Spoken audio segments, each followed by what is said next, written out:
something went on here, something went on there.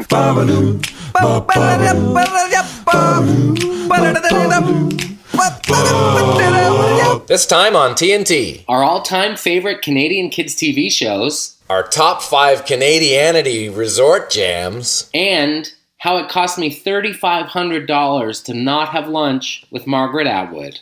That's all coming up right now on TNT. Cocktail, please. Hey, bud. How you doing, bud? Pretty good. It's nice and sunny here, but chilly. How are you, Jonathan? Nice and sunny, but chilly here too, bud. Happy week to you. Happy week to you. It's nice to hear your voice, bud. It's nice to hear your voice, Bod, but can we tell the people that you're going to be going to sunnier climes today? I am. I'm going to sunnier climes, which is pretty Canadian in and of itself. Yes. We're going to Florida. Very Florida. Where in Florida? Orlando. Perfect. With a side salad of Cocoa Beach. Beautiful. Yeah. I think it's potentially some days colder there than it is here in Nova Scotia. Also yeah, Canadian. let's hope it's not like last year's trip down south. When the Norwalk cruise. Yeah, the Norwalk of life. That was that was pretty much this time last year. It was pretty much. It was in January last year. Crazy. That means we've Torrens, been doing this for a year. Yes, that would have been the Torrens winter vacation, right? Is this it? Do you go again in the March break? Are you going anywhere? I'm not sure, because we're about to start writing Trailer Park Season 10. Yeah. And so probably can't stray too far. What about you guys? Are you guys snowbirds? We've yet to do like the full-on everybody get in the plane and fly somewhere south. Like the kids are just getting to that age at 8, 7, and 4 that we can kind of do that as a family without madness. So we're thinking of maybe going down to Cali for March break. Sick. To do a little universally Disney World-esque experiences. Just ship them down.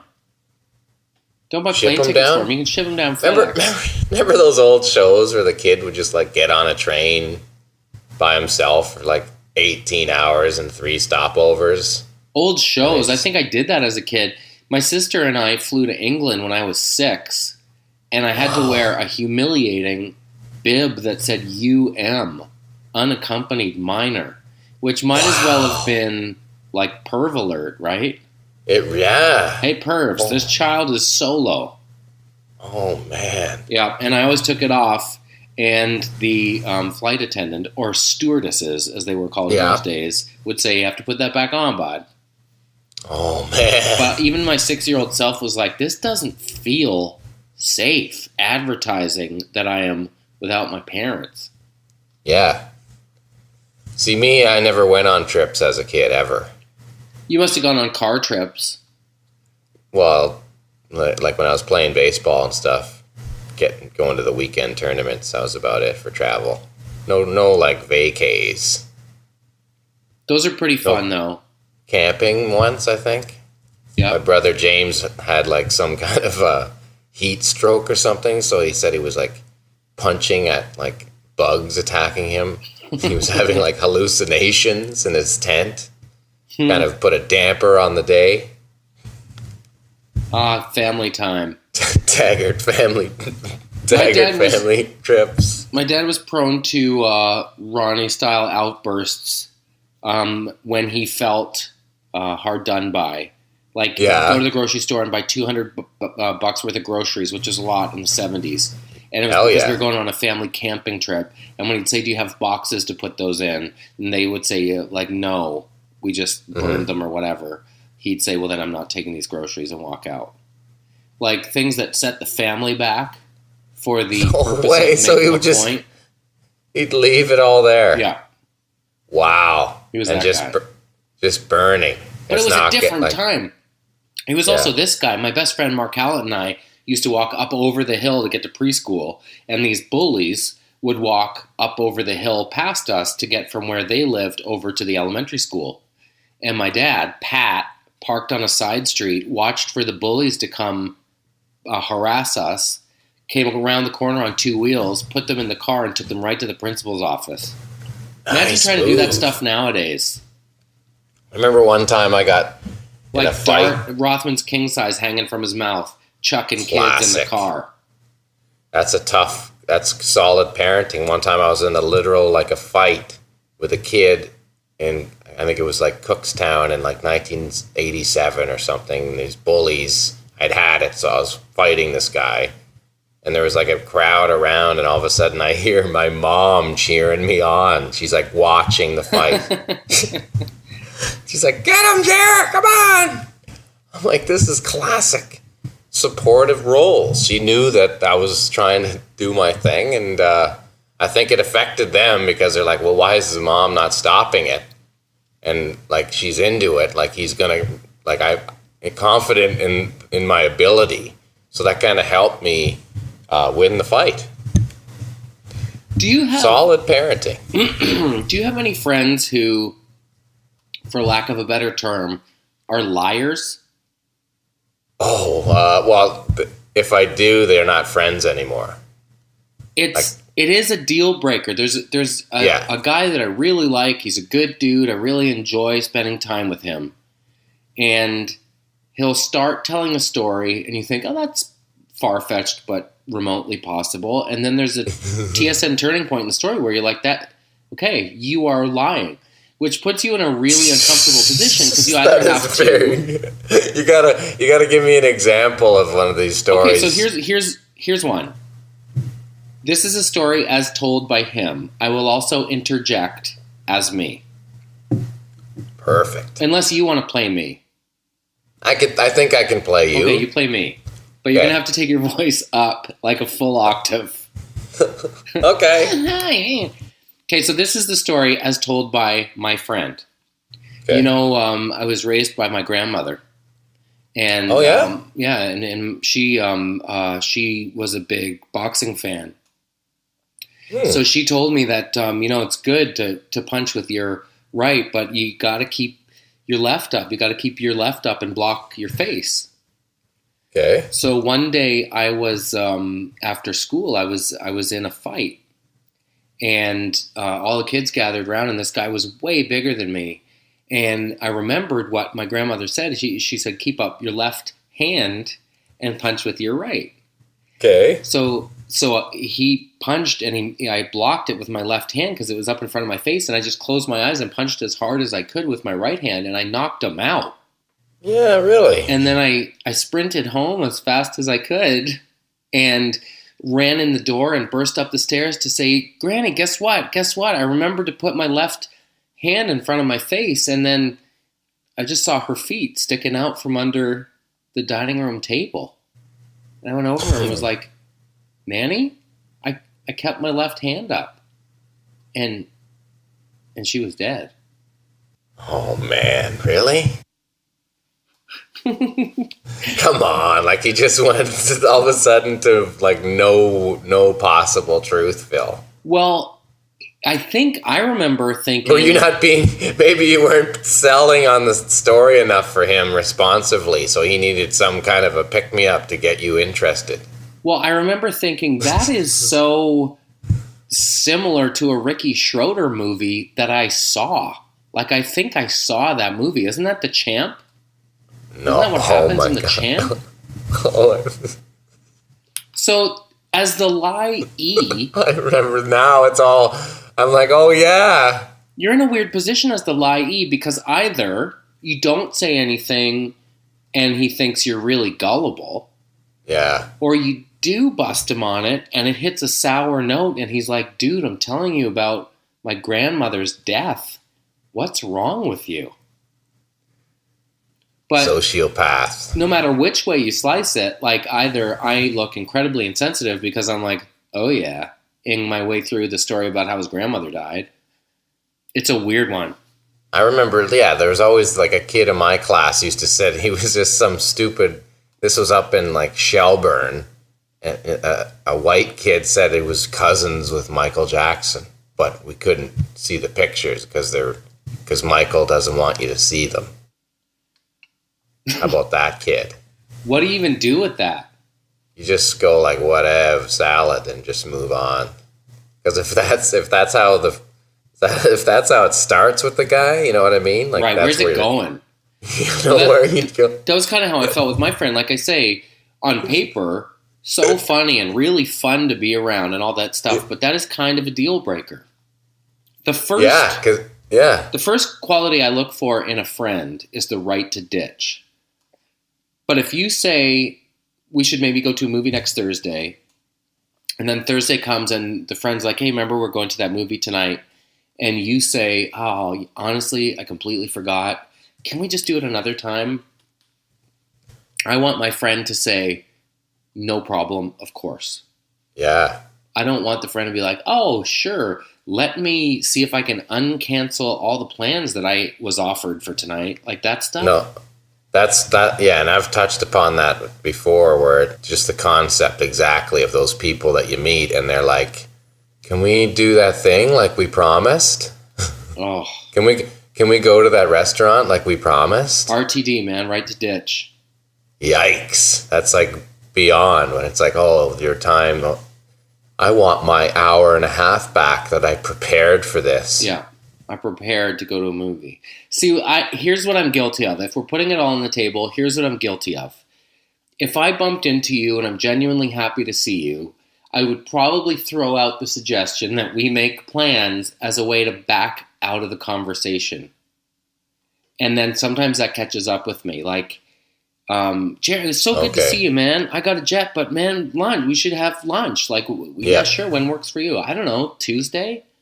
Because Tuesday seems so far ahead in the big picture, and then suddenly it's Tuesday and people want to have lunch, and it's my own fault. Yeah. Like, to try to make it better, I make the wound a little bigger. That's why it's good to live in a small town. That's why it's good to live in a small town. That's why we don't have a doorbell. That's why we do have basement drills when we see cars coming up the road, just in case people are coming to our home. Basement drills. Kids, I remember that. Everybody in the basement. Yeah, that's a Taggart classic too. Just like, don't answer the door. Yeah, everybody still. Everybody down. I remember also, like, in the summertime, one summer, and it's always a different place, but I lived in Fergusonvale, which is not too far from Elmville, Ontario, and I had wood shop in school, and I didn't spend the $2 to make the birdhouse or whatever in the wood shop, but this teacher, I am not shitting you, would come to my house every week in the summer, like on a Wednesday.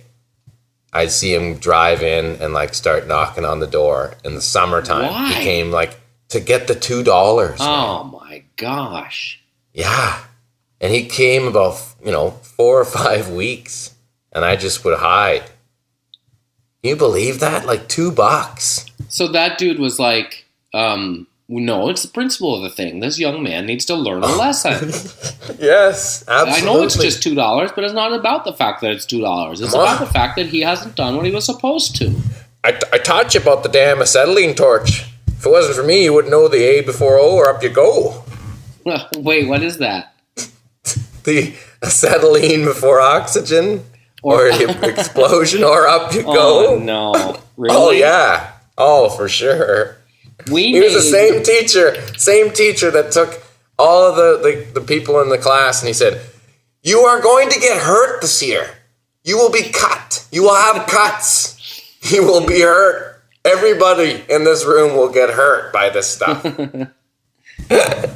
Just giving you all the worst case scenarios. I kind of love that. It's like someone like smashed their thumb with a hammer. He's like, see? There it is, right there. You might get stitches. Don't laugh. You're next. Your head might get lopped off by a piece of sheet metal. I'm sure this guy had seen the worst, right? He'd been like working there for like 40 years or something. So it's all nothing. He'd probably seen hands sawed off. Where's my visor? Never mind. People blowing up the place. Fire it up. Fire it up. Sir, how do I hold the fire it up? Did you ever make throwing stars? Oh yeah, no, everybody tried, and that was a big ban. Everyone was not allowed. This guy was all over it. He knew what everyone was doing at all times. Right. You're not making salt and pepper shakers. You're trying to make nunchucks, and you can't. Yeah, everybody tries to make nunchucks. so ridiculous. And then they make them, and it's a huge deal because they get confiscated, and it goes around the school that someone had real nunchucks. And then that guy gets a girlfriend. Because he had nunchucks? Because he's a bad boy, yeah. Oh my gosh. You could tell the bad dudes at our school because they were the ones that walked with their girlfriends and everybody had their hands in each other's back pocket. Yeah. They were the bad ones. Yeah, and the really bad ones at the dances, they slow danced with one hand in their pocket and the other hand on the small of their lady's back. Yeah. Like one hand in their pocket. I don't even care enough about this dance to two-hand it. This is how cool I am. It's one that I only need the memory of one hand, but check out where it is, y'all. Yeah, they would sacrifice, like the one hand was lower than would normally be safe. Unlike Camp Getty Bible Camp, where they used to stick a Bible between us to make sure we were regulation Bible width apart when we were slow dancing. Wow. Hey, we have a lot to get to on the show today, bud. We should do a camp episode at one time later in TNT. Sure. Yeah. We got a lot of stuff to get to. What do you think we should do? Should we throw it a break here and then start up with possibly the top 5 resort jams, Sounds Canadianity great. Style? And we're going to get to our favorite kids shows, Kidnadianity.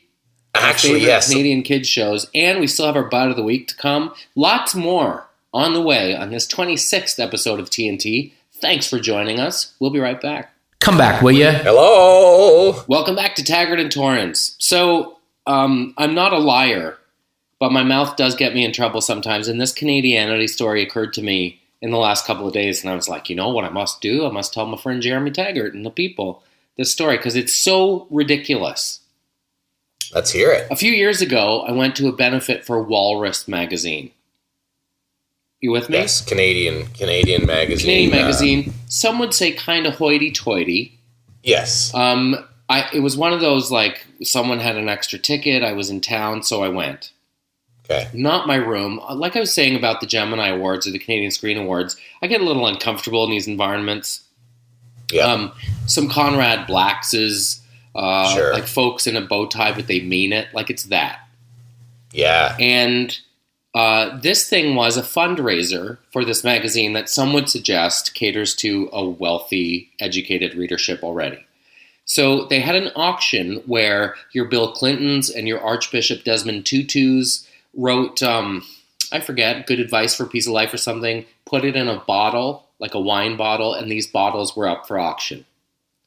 Okay. There was one live auction item that night, and it was Margaret Atwood had written 3 predictions for the future on pieces of paper, put it in a bottle, and that was going to be auctioned off.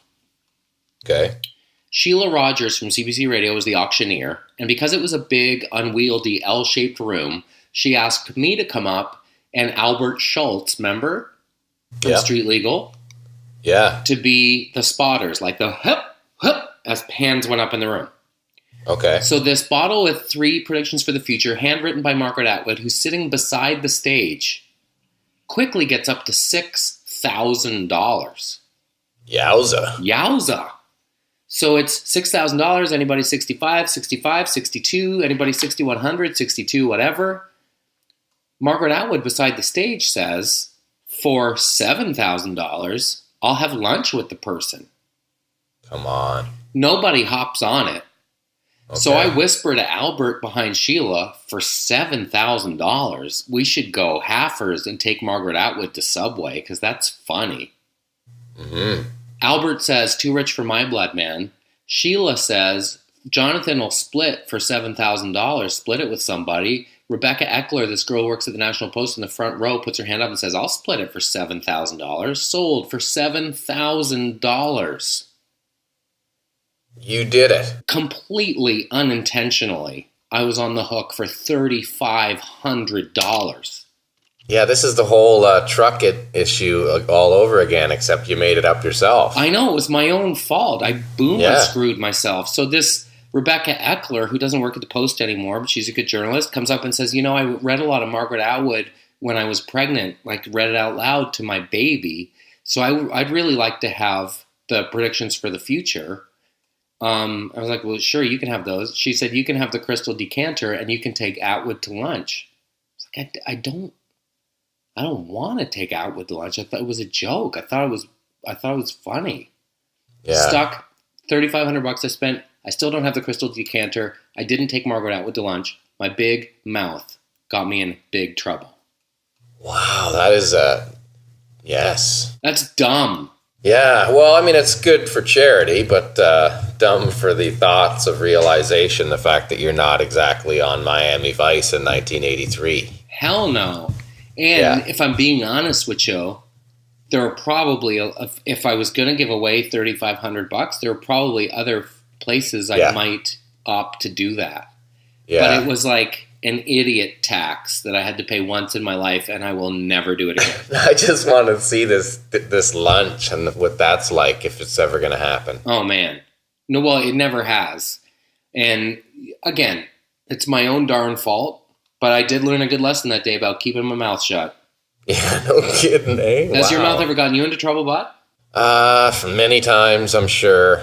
But I can't think of anything like that where it's cost me a bunch of money. I did get so stupid. Yeah, I've been rooked a few times by people, like one of those guys who sells fake speakers. I was actually that stupid once to buy a set of fake speakers off of someone. Oh my gosh. I would consider myself an average, a person of average intelligence. I was getting out of my truck on Spadina Road one night in February. And this guy was right all up in my baba ganoush. Hey, man, listen, our car's around the corner. It broke down. I'm here at charity soccer game, playing at U of T Stadium on Saturday. Just come around the corner, see the car. I need this, I need $20 from the show truck, blah, blah, blah. Yeah. I remember thinking, all I want you to do is get out of my face. What's the shortest way to make that happen? So I gave him $80. And he's like, he asked for 20. I overshot the landing. I was like, well, I only have $80 in my wallet, but you're welcome to it. So I gave him $80.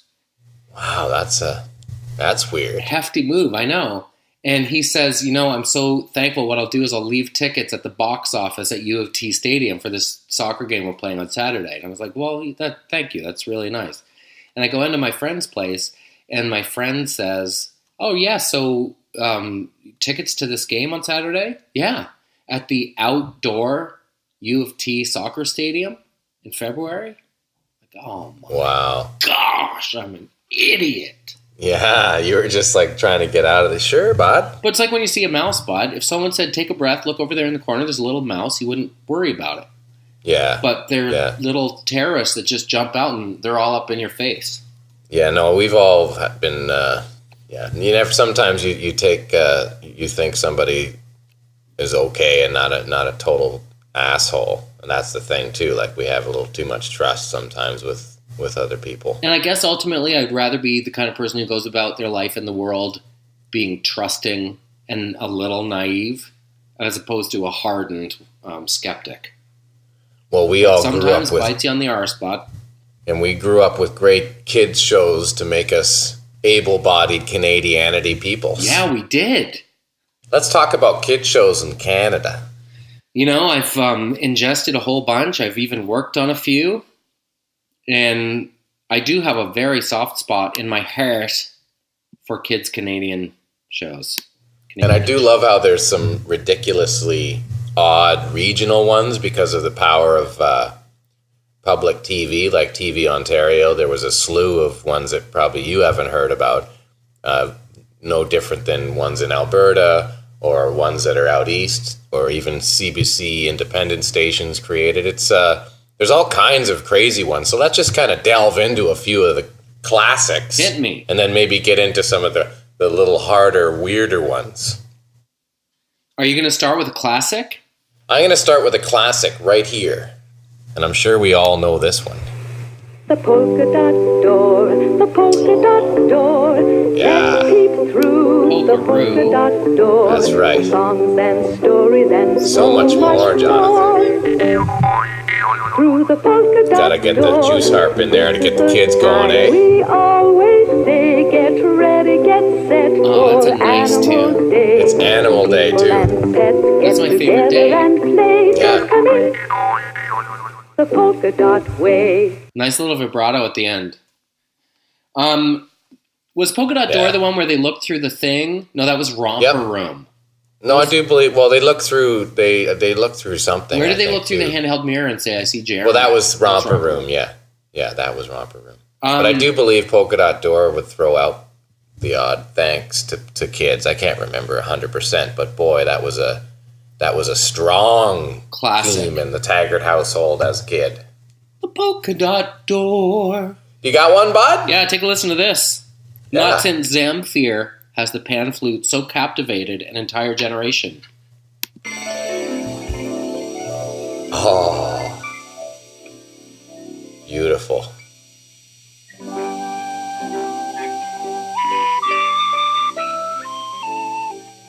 The Friendly Giant. Yeah. Props guy I know at CBC has the original couch for two to curl up in on his mantle. No That is way. Canadianity. Oh, that's heavy duty. Bob Domi. My dad's drum teacher, Howie Ray, was the drummer on that show. Not on That's his track. Canadianity. No, but whenever they had music on it, because they had a band and they there would be music in the show. And my dad's drum teacher, Howie Ray, was the guy who did the drumming. Wow. I wonder, was that a good gig for a drummer at the time? Probably. Probably just a solid union deal. Yeah, Yeah. you come in and out. Probably a one-time buyout. Get some scale, away you go. Yeah, that's a great show. It does make you feel good deep inside, doesn't it? Yeah, and if you think about it, they didn't really do much on the show. It would really be slow-paced and what they were working on and talking about. So slow. And did you know that the Yeah. same puppeteer played Rusty and Jerome? For sure, eh? Yeah. Classic. Yeah, they just spooned the tree.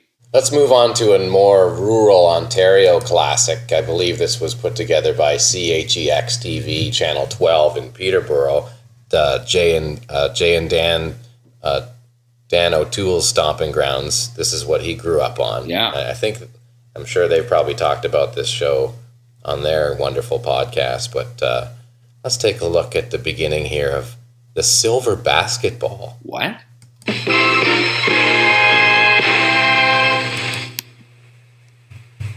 It's more what they talked about. Listen to the creepiness. This guy's throwing a basketball. Here comes some kids. Hi, kids. Today we're going to do something really special. Zooms in on the silver basketball. Now they're going into a hut, Jonathan. Come on. All these kids Hi, Ryan. Hi, kids. went into a hut. And there's a guy already working out in his hut in the middle of the woods. Going to start running soon. What? All right. Everyone give that a try? Oh, you do? The ball was just there. Now it's not. That's right. Now it's just two guys in a hut with some It's kids fun. in the middle of the woods doing made-up right. exercises. I call these side stride jumps. Okay. It really gets you moving and all Sure warmed up does. and everything. Oh, right into the wall. You're Yeah, so be warmed careful up. with this. It's right into the wall. You're so Oh, this warmed is a up fun because one. he fell into Bounce the up and down wall. like a jumping jack. Do we have time to do that one again? I fell into the wall. You can always use your arms for this one. Put your arms up like this when you do it. Now they're doing jump jacks, kind of. try Their that. legs aren't Some going people out can't because they do don't it, want to though. break the hut. Well, make sure at home, if you're doing this at home, don't be around anything that you can break. Right. You take a Okay. small Don't be break. around anything you can break. Okay. So you Oh, he's just do with your tired arms. now. Oh, my legs. Maybe do this. Don't they? Yeah. The muscles, just Okay. really. And you can start back up again. Your The feet. muscles, Okay. just really. This is To obviously get a a nice scripted rhythm, show, a eh? nice beat going. Okay, pretend Right. you're going into a It's network really good for to pitch warming this up with show. things How like do you hockey. describe Play it? hockey. Well, how do you describe it without getting arrested? Pitching. Right. Don't you play hockey? I want to take some kids into a hut and then just kind of make up exercises as we go along. Okay, welcome aboard. Although You're maybe next. maybe Kitchener wasn't a hotbed. I don't know, man. We have to maybe you have to ask Toolsy if he knows who these guys I'm were. sure he would know. But I'm sure they probably ended up in sports. All right. I don't think I here. You might know this one. I certainly remember it. I believe it was shot in Ottawa. Take a listen. Do you ever wonder what could happen under an umbrella tree? Oh, I remember that. Sunny days of thunder, your friends friends are waiting under the Glory. umbrella tree. Iggy, So come on, everybody. Jacob, See you up at Holly's. and then there's a lady, Holly. Place to be. I think the last note's really high. Here it comes, listen. Find an invitation under the umbrella tree. Ooh. It's a high note for a dude to hit. Really gets up there at the end there. Do you remember that show? A little bit. I don't know if I watched it. Do you remember the show Shantytown? Or was that an East Coast thing? Do you? I think I remember that, yeah. Do you Such remember a- the show, remember the Forest Rangers? That was a classic. That was a great one. Do you remember Great Space Coaster? Yes. Gary Yes. Gnu and the Gnus? I don't think that was Canadian, but it was great. That big comfy couch girl apparently got banged up once and did that clock dance at like some function, and That sentence Didn't go begs over so well. so many questions. yeah, doing the clock dance all banged up. The big comfy couch girl, which one? They made the clown girl. Oh yeah, they did. There was a few. Maybe that's why the first one was replaced, eh, bud? Yeah. She got There we banged go. up. Let's not talk about it. We could get sued. You got some Fred Pannerses. Yes. That was good Canadianity. Yes. Yeah. Sharon, Lois, and Bram, of course. Yeah. Here's one for you that you might not know. Okay, hit me. Came over to Canada 1901, was singing and dancing and looking for fun. It's Harry This is Harry. Down in the line and never go home. Irish dude dressed up like a leprechaun and small. Harrigan. I don't know this. So may we invite you to stay for a while. Some good friends are with us, and surely they'll smile. When they find you want to be the guys in Harrigan, H-A-R-R-I-G-A-N, Some nice screen effects. Here he comes out to chat. And he's actually got a Good day, Blarney Harrigan. Stone. Good day, Devlin. Come on. Hello, little friend. Yeah, listen. Nice to see ya. Nice to see ya. You look terrific today, don't they? Yes, they sure do, Sure, Harrigan. and they're going to feel a lot better, too, when you tell us who is visiting us. Champ is here today Champ? with his guitar. Ooh, I love Champ. And Maureen's here. And Maureen's going to do Yes, what? she's going to make a bouquet of veggies. A bouquet? Aw. And he was Maureen? eating. He was making a Yes, face and when she Miss said that. Sunflower is on Oh, the here way. comes a guy on a unicycle. The male ladies on a unicycle. What? Milk home. Things are Hi, picking I up a was at a minute milk in, car. eh? She's going ape on that unicycle, and she's dressed like a flower. Oh, yes, it is. How are you feeling, Miss Sunflower? And we obviously have someone rocking the clarinet, just freelance in the background. Beautiful show, Harrigan. What do you guys want me to do? Just lay down some freestyle and we'll just figure out where it goes. Yeah, just swing it up on that. Give me some Goodman, baby. We were thinking we'd like a trumpet. We can't really afford a trumpet. Okay. Just can't afford it. How about my old uncle's cornet? Sure, that sounds great. Can you Anything. get us? It's just Can bone you dry get something now. out of that? It's like wallpaper. We just need anything. Okay, listen to this one.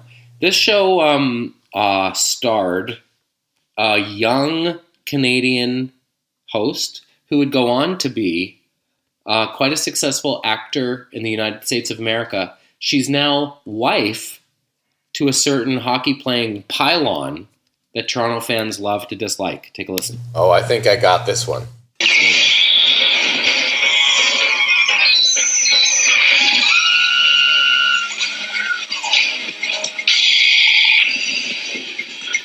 That would be the Popular Mechanics for Kids, wouldn't it? Yeah. Is that the show? Yeah. It's a little bit. I was a little old for this. Yeah, I me don't too. know. I didn't really watch it, but it was big with the generation after us. And the theme song isn't exactly banging. But I remember when Alicia Cuthbert went from being the host of Popular Mechanics for Kids to suddenly she was in, was it The Girl Next Door? That was the big movie and what put her in the magazine. Yeah. Your Maxims Yes. and what have you. But she was Yes. also in, was it Love Actually, where she played like the American easy lady? that the British dude came over and she had a couple of friends, and suddenly he was like, "You won't believe what America's like, yeah?" That's it. I haven't seen it, but that sounds pretty correct to the description. And then she suggested that he get down with she and her two friends, and all he could say was, "Thanks." Oh no, another one of those guys. Yeah. Everything was just, "Oh really? Is that what's gonna happen then, love? Thanks then. Do you want me to go Britney Spears?" Cockney rhyming slang. You're gonna accept me as I am? He'd always say something like that. I'm well hot. Or his aunt calls from England. "How's it going in America, Harold?" "Oh, Auntie, you won't believe it." Oh yeah, that's like when you hear Adele talk. Yeah. Or he's "Oh, you won't believe it." She's trying to kiss his neck, and he's talking to his nan on the telephone. "Nan, it's all right. You know, hang on, I'm on the phone. Don't do that." "Nan, how's Grumpy? Don't stop it. Stop it." "You won't accept me as I am? Well, fuck off then." Thanks. Thanks, yeah. You don't like what I do then? I love that discussion about Alicia Cuthbert's turns into like Popular Mechanics the for Who Kids. having a fight at like Pete Townsend. Right. Yeah. "Pete, what? I just asked where the salt is." "Well, I don't like the salt." "Sorry, mate. Look, let's start again." "Sick of writing all the songs, see?" "Oh, thanks." Do the most sarcastic "Accept the thanks money you now." can do. Oh, this is getting out of hand. What's the most sarcastic thanks you can do? "Thanks." Isn't that it? For sure. Tell me you really like the song that I just released, and I don't like it. Okay. Or I don't care about your opinion. That's it. Tell me you like the song I just released, but I don't even care about your opinion. Here it comes. Tell you that? Yeah. In that same the Pete Townsend voice? Yeah, say I really like the song you just released. "I really like the song you just released." "Oh, thanks." "It's top." "It's top shelf." "It's top shelf." All right, let's take a break and come back. We'll come back with Butt of the Week, and I want to share a song called Fat Back by a local East Coast rapper. It's a love song about a posterior, but the story behind the video itself is something that will change your life. We'll take a break on TNT, and this episode will continue right after these words from nobody. Where's my beer chair? And we're back. Hello, Jonathan. Jeremy Taggart, how are you, bud? I'm fantastic. Do we have a bot of the week? Hey, listen to this. Oh.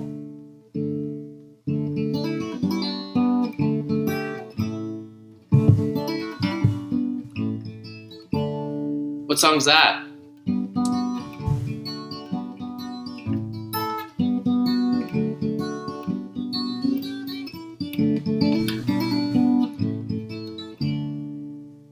Is it Mr. Dressup? Yeah, bot. Yeah, very nice. Bot. Yeah, nice. I got to travel with that dude. I think I've said it on the show before, and he was such a gentleman. Really cool guy. Mr. Ernie Coombs, the great. The great and late. And maybe goes without saying the greatest. For sure. I think it's uncontested. The greatest Canadian kids show of all time. Oh yeah.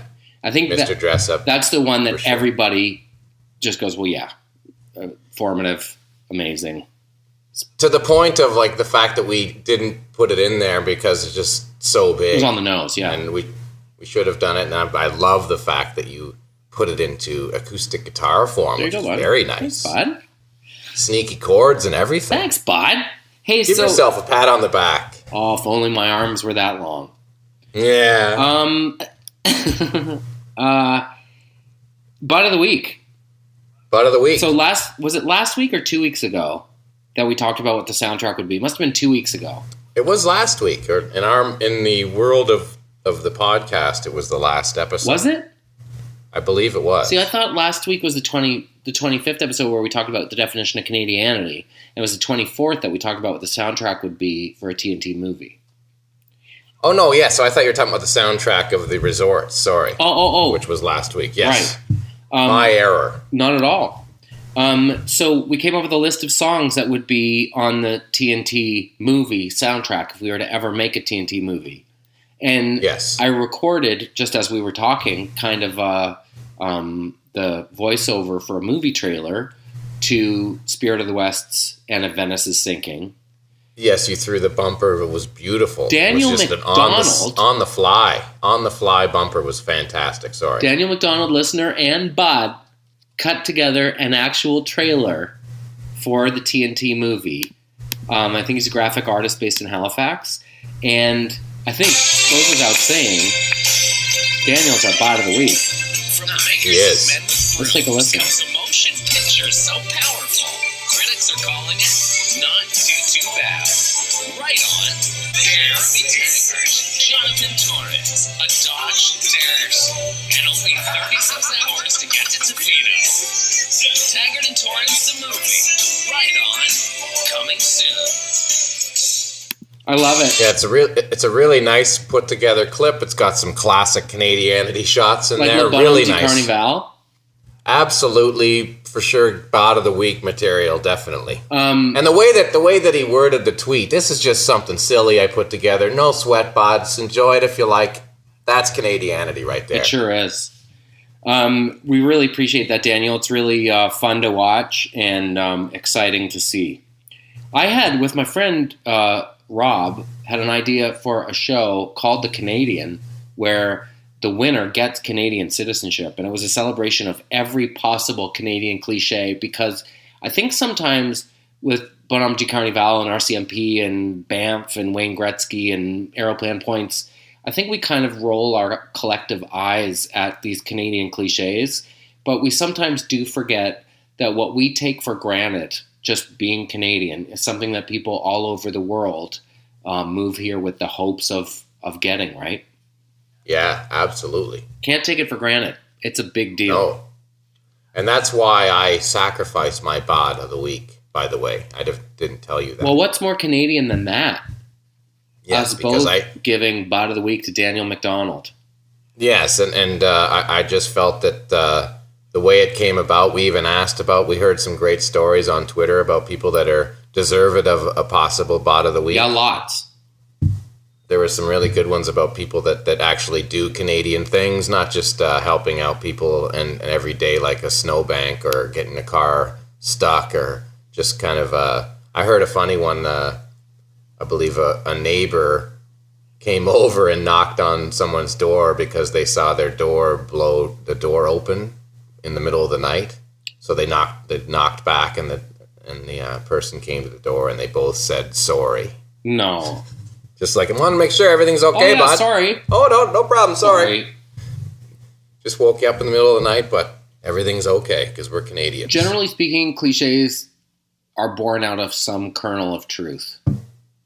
Yeah. Yeah, and I find myself saying sorry all the time. Absolutely. Even if I'm being aggressive. Right? If I'm trying to scooch behind someone in the aisle at Sobeys, you say, oh, sorry, bud. I'd rather a sorry than the whispered, excuse me. Sorry, excuse me. You know how people whisper in those environments? Sorry, excuse me. Yeah. I find that creepy. Sometimes people don't have loud voices. Like I have a friend who cannot yell. He just can't. Like what happens when he tries? I've never heard him yell. My friend Alex O'Reilly, probably my best friend on the planet. I've never heard him raise his voice because he can't. Like he can sing and do stuff like that, but not like yell like hey yeah! Like I've never heard him ever do that. Crazy.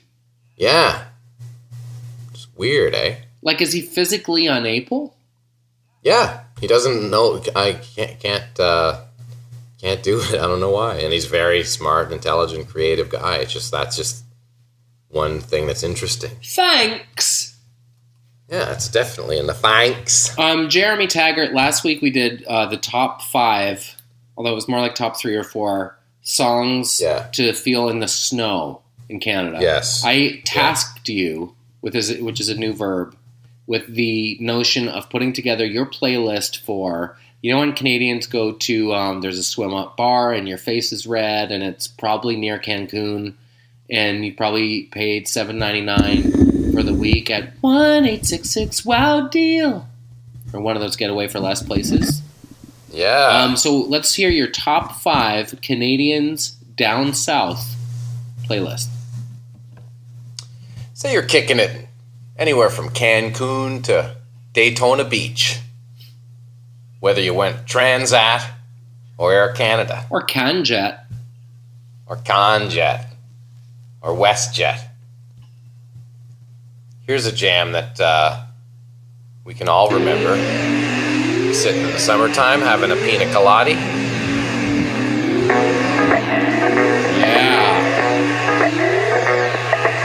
Steal My Sunshine. I got banged up with this guy one time, the singer, the little guy. Costanzo. Yeah. You had a nice little chalet, and I think it was Kelowna. I bet he did, yeah. Where he spent a large portion of the money from the song on. I was lying on the grass of Sunday Land, Steal My Sunshine. Yeah. Indulging in myself. They have those tiny motorhomes. They're probably in Daytona. My mind will start to release the bugs all twisted around. Saving the budget of the video by recording it in Panama Beach. I lent Sharon from Len my classical guitar once, and when I came back, her capo was missing.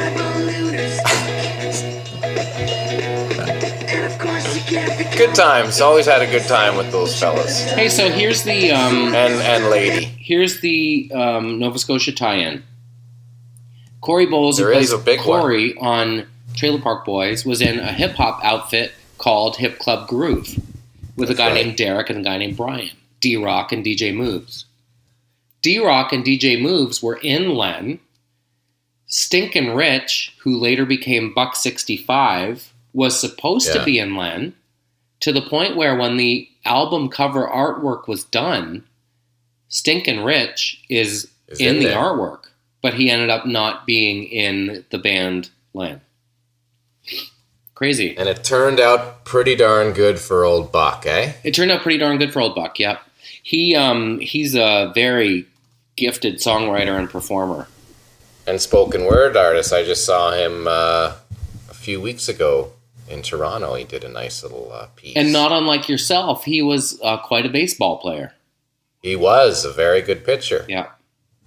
Very good stuff. Hey, here's a little song that I would say is number 4 on the list. Okay, hit me.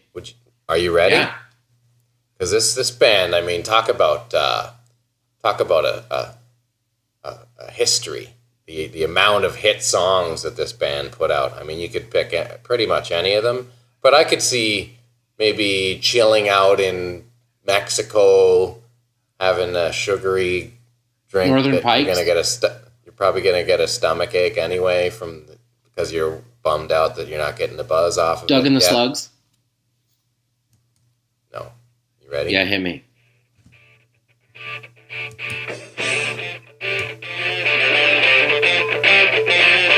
It's a hot lick.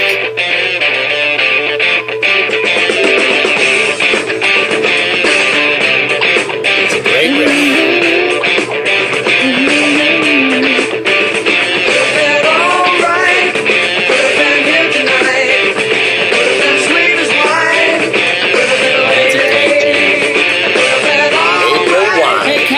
Barbecue lit? Yeah, it's lit, Tanya. Don't worry about it, bud. You want 1 or 2 steaks, bud? Have you seen my visor? Yeah, it's in the garage. Isn't it on the cooler?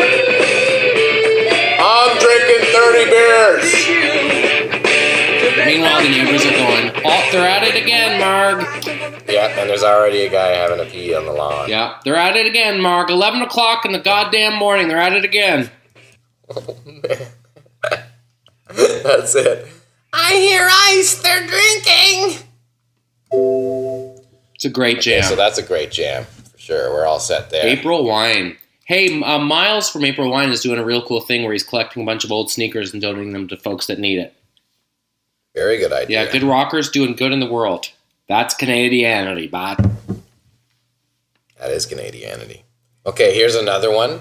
We did use one of this band's songs in the soundtrack of the TNT film. Okay. And that might have even been a little better fit. But I'm going to go with this one anyway because it's fantastic. Little Skip Prokop on the drums, the guy who actually replaced my dad in the band that he was in with Tony Kolsnak.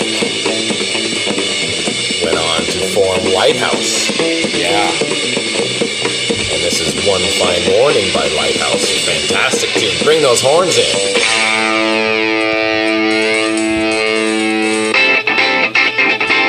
Classic riffs to start a song right here too, no? So what did she say, Toby? I don't know. She said she thought she was maybe coming.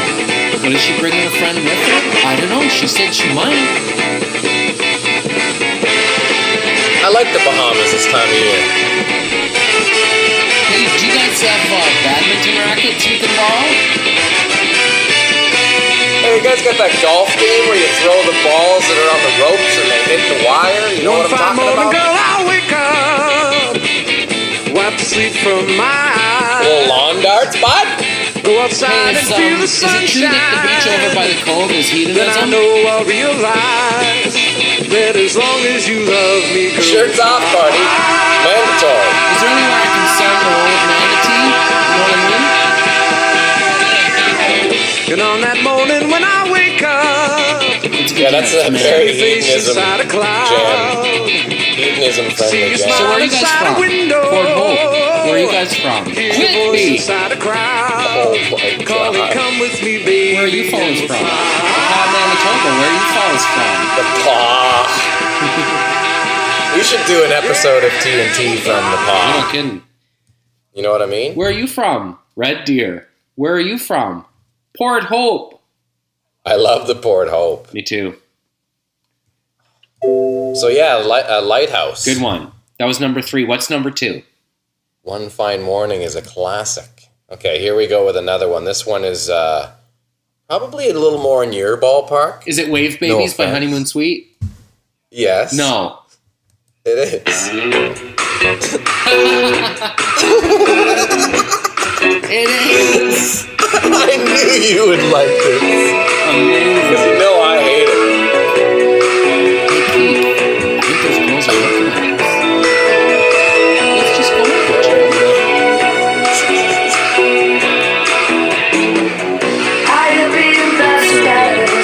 Then they do the old trick and do cold water on the backs of ladies that are sunbathing topless.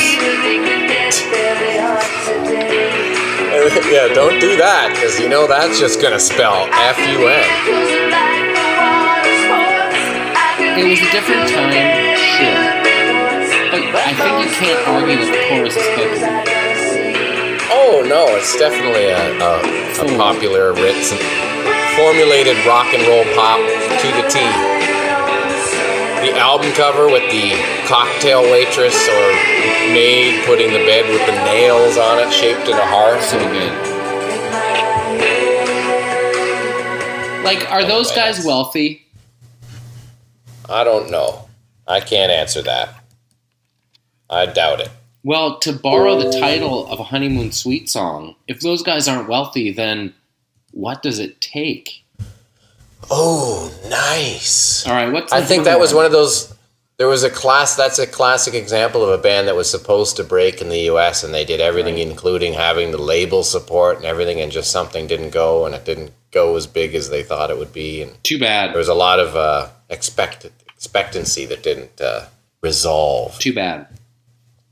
Here's number 1. You ready, Bob? Yep, hit me. Number 1 of the Canadians at a Resort top 5. Of course. Of course, right? The Lanterns, Bob. Yeah, you might even throw some in the luggage. Perhaps string a few around your hut in Costa Rica, as it were. Have you spent much time with the Kim Mitchells? Pardon? Have you spent much time with the Kim Mitchells? I've met him a few times, 1 or 2, 3 times. One time we were backstage at the Junos and he came in and he's like, "You guys plow!" That was a pretty classic term. I do believe he was in the audience when we played shows, like the opening for Van Halen in '95. Did he really say plow? Oh yeah, that's one of his famous ways of saying a band rocks. No. Plow. I will never say anything but. That's From now amazing, on? yeah. Yeah, I mean, you gotta admit that's got some heavy Canadianity itself saying that. You guys plow. I'm especially. And he was like wearing a chicken suit or something, Yeah. so that took some balls. He was dressed up like Super Dave Osborne. Yeah, Yes, so plow. absolutely. Wow. For sure. Yeah. I love plow. Yeah. Especially if you scotch tape it to someone like Enya. Like, oh, He Enya, loves those it. guys plow. And he's not afraid to tell stories about people that have done him wrong. Like who? Well, I can't divulge the people's names, but he would say, like, for example, like at the time there was a female vocalist who was very popular, and he's like, Alana Miles. she'd sleep with everybody when she came through town. And he said that where she's from, you know, Yeah. just stuff like that. Black Velvet. Know what I mean? Black Velvet. No, Alana Miles, but it wasn't her, but she had her own stories. Remember Robert Plant? Wait a when we second. had the opportunity to open up for Plant and Page back in '95. Robert Plant himself was dating Alana Miles just before that. So just prior to that time, and he was like, "Oh, Alana Miles, country's not big enough for me and her." Is that what he said? That's what he said. Yeah, Thanks. yeah, it was a definite. Wait a thanks. sec. You know, be brave. Alana loves me. That's not about Alana Miles, is it? Who sings that? Kim Mitchell. I don't know. I doubt it. I'm just talking about Robert Plant. I not Kim know, Mitchell. but I was still stuck Yeah. on Kim Mitchell, and you saying he was talking about somebody. And He wasn't talking about Alana Yes, Miles. he He was was. talking about someone else. No, he wasn't. I 100% not. This was a person who was like big around the world a little bit later than that. Celine. Anyways, Shania. before we start throwing darts at the old Canadian female pop supergroup lords, forget about it. I really like that top 5. Here's your category for next week. Top 5 Canadianity songs for when you want to stick it to the man. Like in a job setting. When you want to just give it to the man, any man, or like corporately? Well, I think like Done by. I think everybody can relate. You're working a job you don't really like. What is the top 5 songs for when you've like reached your breaking point? You know what? I'm out of here. Take this uniform back. I'm done.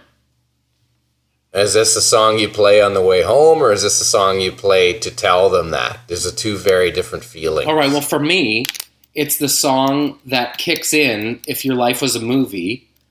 Yeah. The moment you quit. So it's like it gives him positivity, this song, Yeah. or okay. Like, take this job and shove it.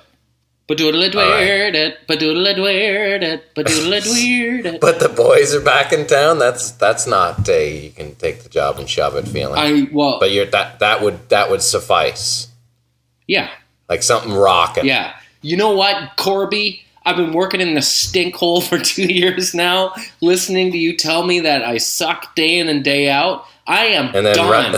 Why and don't running with you the devil? turn me loose?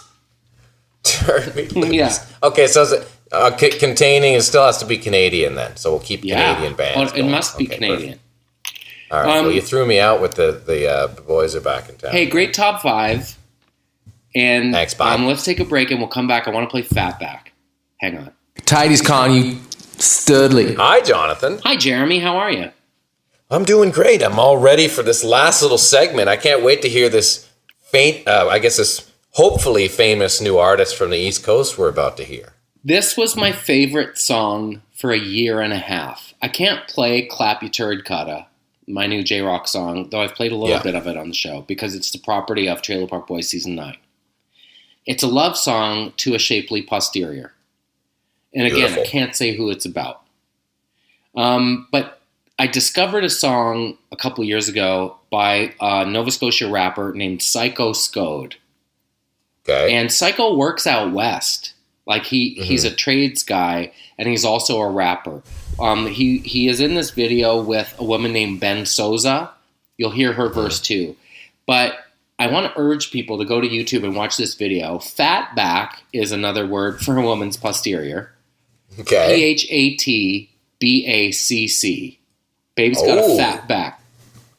Now here's what you need to know about the video. Psycho Scode had a lady lined up with a fat back to be in the video, and she didn't show up.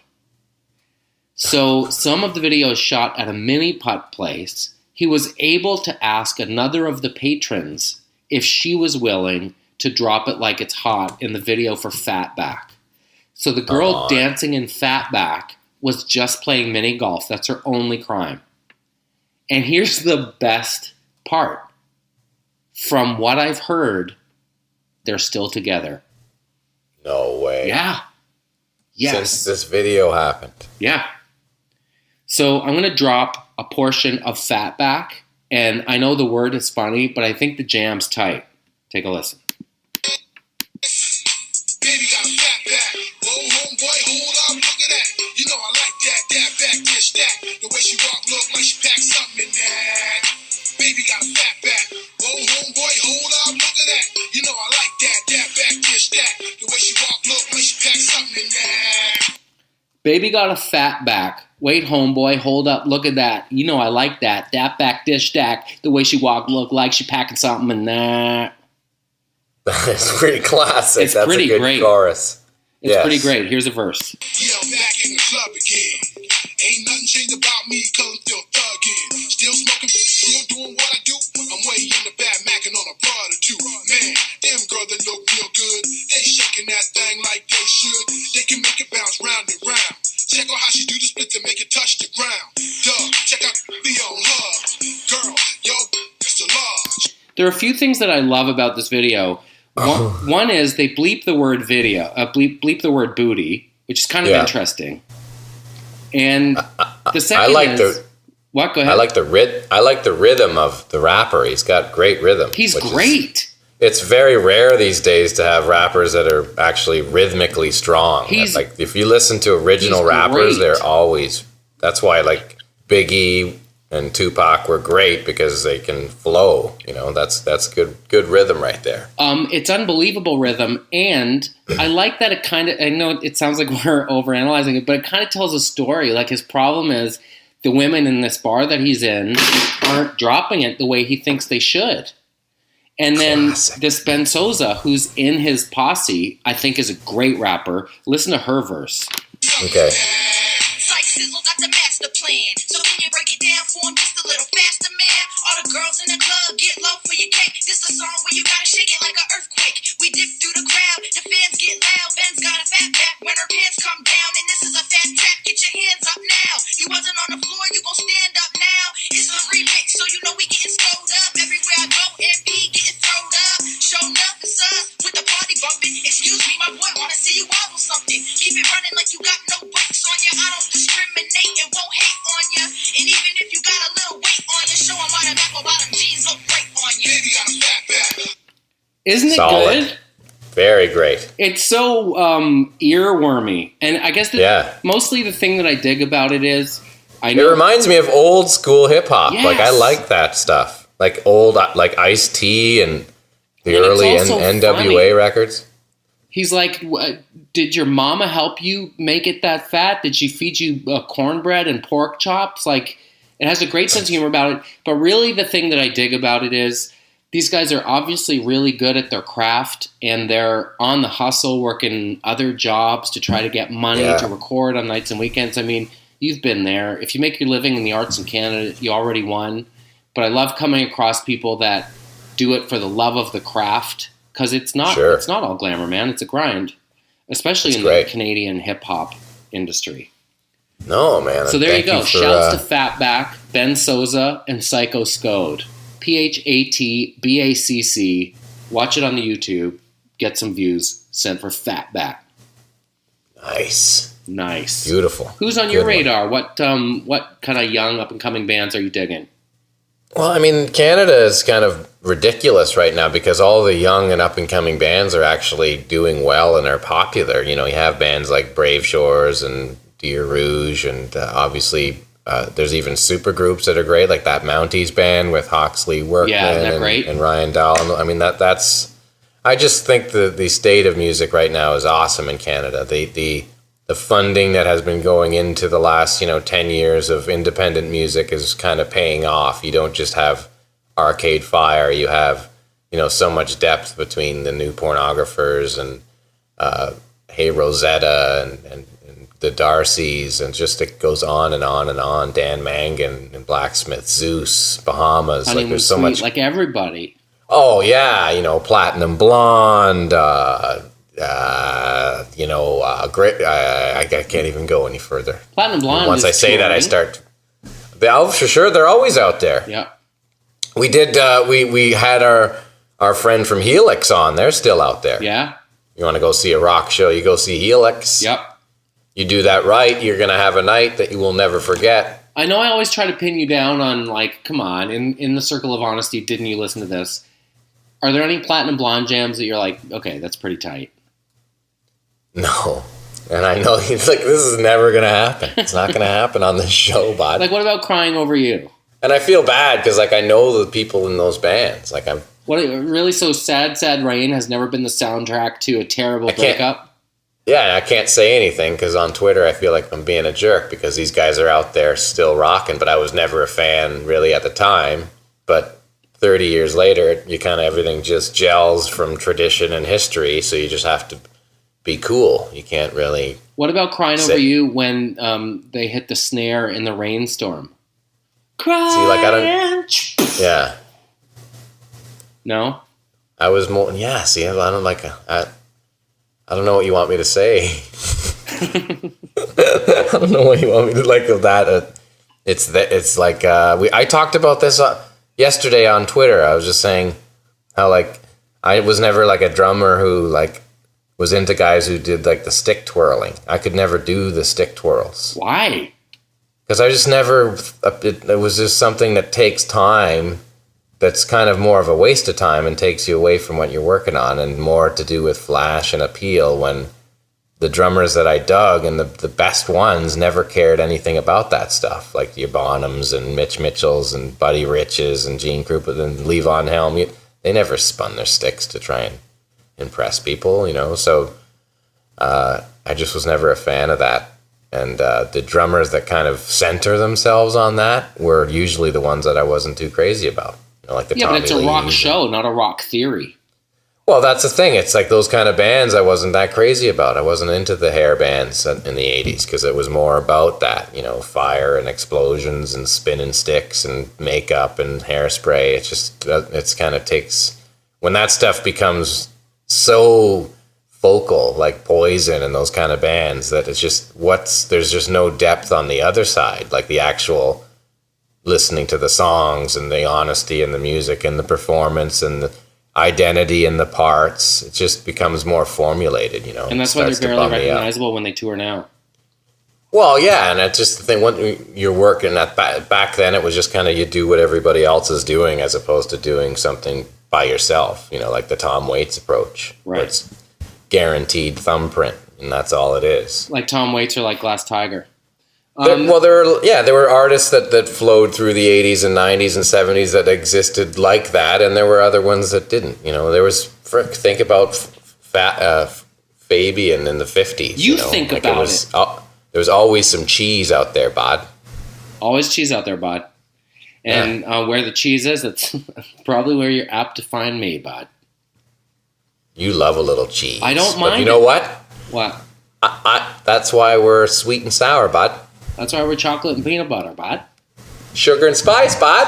Horton's double and a maple cream. Yeah. It was great to talk to you as always, and I look forward to next week, our 27th episode. We should dedicate our 27th episode to number 27 on the Edmonton Oilers, Dave Semenko. Oh, that would be, and it can be another spectacular extravaganza celebration like we've done about 10 times already. Maybe it should be a goonabration. Oh, a goon, yes. A celebration of hockey's greatest all-time goons. Let's do that. Yeah. We'll have a segment on goon. Goonanity. Goon, but not forgotten. Oh my God! There we go. Talk to you next week, bot. Night, bot.